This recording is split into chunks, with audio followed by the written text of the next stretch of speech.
ప్రాచీన దేవాలయాల వెన్న దాగి ఉన్న కథల గురించి మీరు ఎప్పుడైనా ఆలోచించారా?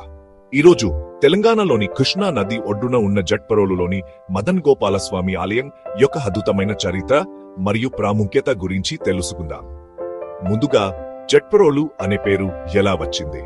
ఈ పేరు రామాయణంలోని గొప్ప పక్షి జటాయువు పురాణం నుండి వచ్చింది. రావణుడు సీతను అపహరిస్తున్నప్పుడు జటాయువు ఈ ప్రాంతంలోనే ధైర్యంగా పోరాడిందని నమ్ముతారు.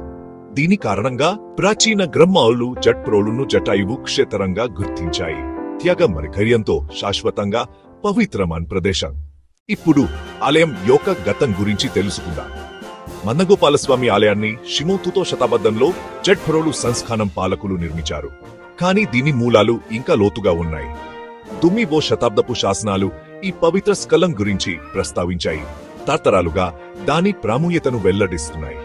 తరువాత విజయనగర రాజులు ఈ ప్రాంతాన్ని సురభి పాలకులకు అప్పగించారు మరియు హైబీ మేజకు 7లో మల్లనాయుడు రాజు ఈ ఆలయాన్ని మనం ఇప్పుడు చూస్తున్న విధంగా నిర్మించారని చెబుతారు. ఆలయ నిర్మాణ శైలి అద్భుతం. ప్రవేశ ద్వారం పైన ఒక భారీ గోపురం, అలంకరించబడిన గోపురం, చెక్కబడిన తలుపులు మరియు క్లిష్టమైన శిల్పాలతో నిండిన పెద్ద మండపాలను గ్రహించుకోండి. ఇది క్లాసిక్ విజయనగర శైలి. ప్రతి మూలలో బలం మరియు అందాన్ని మిళితం చేస్తుంది. 4 గొప్ప ద్వారాలు ఉన్నాయి. ప్రతి ఒక్కటి భక్తి మరియు చరిత్రతో నిండిన ప్రదేశాలకు దారితీస్తుంది. ఆలయం మధ్యలో ప్రధాన దైవం మదనగోపాలస్వామి శ్రీకృష్ణుని మరొక రూపం తన భార్యలు రుక్మిణి మరియు సత్యభామతో ప్రశాంతంగా నిలబడి ఉంటాడు. స్థానికులు ఆయనను వేణుగోపాలస్వామి అని కూడా పిలుస్తారు. దిగమాన వేణువు వాయించేవారు. ఇక్కడి వాతావరణం మీరు స్వయంగా అనుభవించాల్సిందే. కానీ ఆలయం అక్కడ ఆగదు. శ్రీశైలం డ్యాం నిర్మించినప్పుడు సమీప గ్రామాలకు చెందిన అనేక దేవాలయాలను మార్చవలసి వచ్చింది.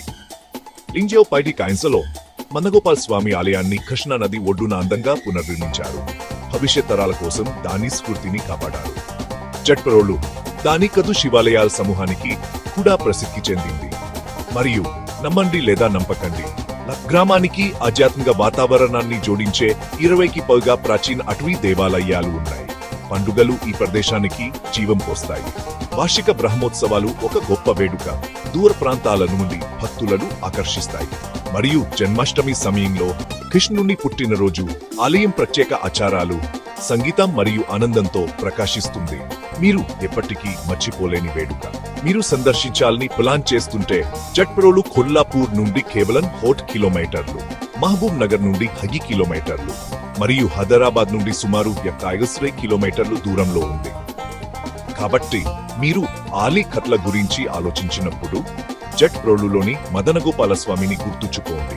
కృష్ణా నది ఒడ్డున ఉన్న పురాణం ఖన్ మరియు విశ్వాసం యొక్క సజీవ చిత్రపటం. దాని చరిత్ర మరియు మాయాజాలాన్ని మీరే అనుభవించే అవకాశాన్ని కోల్పోకండి.